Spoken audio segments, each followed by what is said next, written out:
ஐந்தாண்டு ஆட்சி சொல்லி அரங்கேற்றம் பெற்றது.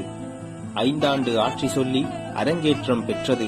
மூவாண்டு முடிவிலேயே முட்டி செத்து நிற்குது. ஐந்தாண்டு ஆட்சி சொல்லி அரங்கேற்றம் பெற்றது.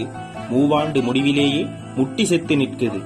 மூவேந்தர் குரல் கேட்டு விழுந்த அந்த வாக்குகளும் மூவேந்தர் குரல் கேட்டு விழுந்த அந்த வாக்குகளும் கடல் தாண்டி சீனாக்கு கரைந்தோடிப் போனது. பிறக்காதே என் பிள்ளை பிறந்தாலோ பால் இல்லை, பிறக்காதே என் பிள்ளை பிறந்தாலோ பால் இல்லை, பான் வாங்கி ஊட்டத்தான் பணக்காரி நான் இல்லை, கண் பார்த்து கொஞ்சத்தான் மின்சாரம் இங்கில்லை, கண் பார்த்து கொஞ்சத்தான் மின்சாரம் இங்கில்லை, கறி போட்டு ஆக்கத்தான் கட்டி மஞ்சள் தூள் இல்லை, உன்னை கண் பார்த்து கொஞ்சத்தான் மின்சாரம் இங்கில்லை, கறி போட்டு ஆக்கத்தான் கட்டி மஞ்சள் தூள் இல்லை. போராடி பார்த்தாலும் பயனில்லை என் மகனே,